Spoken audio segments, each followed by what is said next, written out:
In this demonstration, I'm going to look at an item's requirements and conceptual design, if that item is a hardware item, and the high-level requirements and low-level requirements if this is a software item.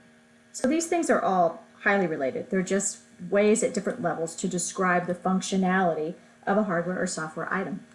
So back at our controller board, let's take a quick look at requirements.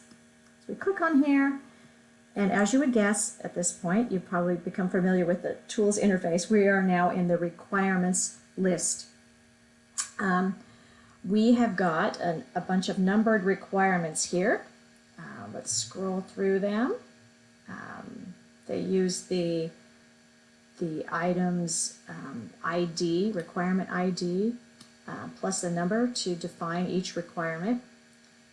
Each of the columns here we've got requirement ID, we've got a description, we've got a category, which is basically the user can decide what categories make sense for requirements, and some key fields where you can sift and sort on.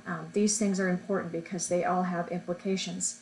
You can say whether it's a safety related requirement, those have special review requirements. Robustness, those have special requirements in terms of verification. And derived, those have special requirements in terms of traceability. There's also linkages to system or other requirements at the item level, and methods of verification, whether there's an associated model file, a version, and so on. There's a few other fields off to the right. So this is our list of requirements. Let's do a few things here. So this first requirement here looks like someone was just playing around. So let's just scroll over there and delete this guy. Anytime you're going to do something that has an impact that might be adverse, you'll get a pop-up from PACT that says, "Are you sure you want to do this?" So in this case, I have the credentials to delete a requirement, so I'm going to say yes, get rid of that. Okay, now we have a nicely named, sequentially numbered list of requirements. I want to see how many of these are derived. So let me filter on those and we'll see. Looks like we've got number 7, 32, and 33, which are all derived. Derived generally means that there isn't a system level link, although in this case it looks like they are derived, but we've loosely linked them to system requirements. Let's go back, clear our filter, and take a look at one of these. Let's go down and do a quick edit of number 34. Let's just say, I think this might be a derived requirement. Let's go back and edit this one. So when you edit, it's the same as when you create a new requirement. You have a number of fields you need to fill in. The numbering goes incrementally. You can override that, but it's not recommended. The requirement ID this is based on the prefixes that were set up when the item was set up and the number.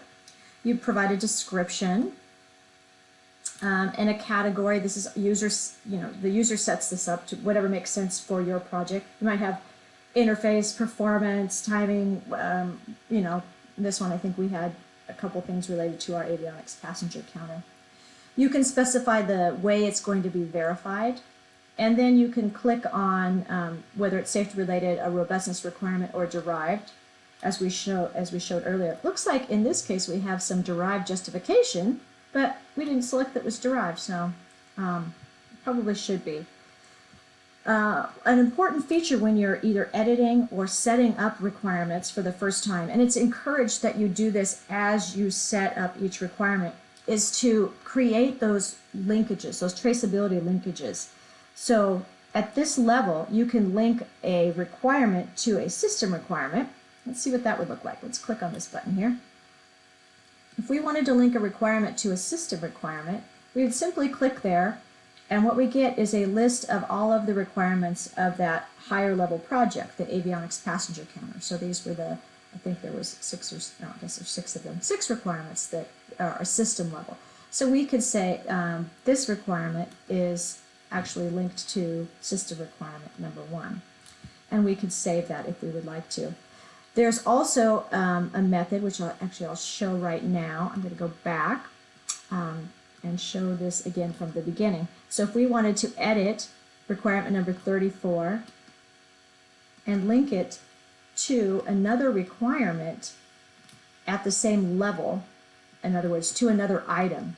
There might be cases where your hardware and software have interface requirements that are tied together, or maybe a requirement from your PCB that feeds down into your FPGA. You can create those sorts of linkages here. Let's see here. Let's see if we wanted to link this requirement for the controller board to a controller FPGA requirement. We would have access to that. We would simply click the affiliated item, and then we'd get a list of those requirements, and you could click on those. And this is really important because there might be interdependencies between some of these requirements. If there's a bug in one area tied to a requirement, it might feed through at various items in the system. So these are the kinds of ways that you might want to link this information so that those teams can understand those implications and intricacies. So requirements can be linked to each other, they can be categorized. Some other things that you can do is import and export them. I mentioned this already when I was looking at system requirements, but they can always be imported from a spreadsheet or from a certain format, from doors. You can also export. This is great, again, if you're trying to do some documentation and you're ready to export these and put them in your hardware requirements document. You could easily cut and paste this PDF format and copy it into your document prior to a review. Sorry about that. So this is our requirements list. I think those are the most interesting things to show here. Let's go back to our controller board and actually let's go down into a different item. Let's go back to our project, go back and down into our hardware and software items, and look at the counter FPGA. And we can look at what you might see for conceptual design.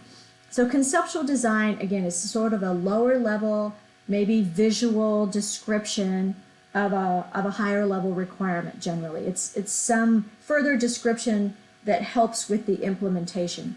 So this design, this FPGA actually has some conceptual design information in it. And again, they're listed just like you've seen in the other requirements with different activities that you can perform on them. And it shows the linkages like this conceptual design requirement links to a variety of the other higher level requirements for this FPGA. Let's go back again to our project, our hardware and software items, and see how this might differ a little bit for the software items. So in this case, we're going to go to our airborne software module. And again, same kind of thing, but we call them high-level requirements and low-level requirements. So let's take a quick peek there. So here's our high-level requirement list. As you can see, the same types of categories, same sorts of linkages to system requirements or other high-level item requirements, test methods, and so on. Let's go back again, look at the low-level requirements, and you can see basically the same thing. We are just following the model set forth in DO-254 and DO-178 in terms of the specification and tracking of requirements. That's it. That's probably all I can show you in terms of requirements. We're going to come back to requirements traceability at the end, so well, further down in the demonstration. So I hope you join us for the requirements traceability mini demo as well. But that is it for now.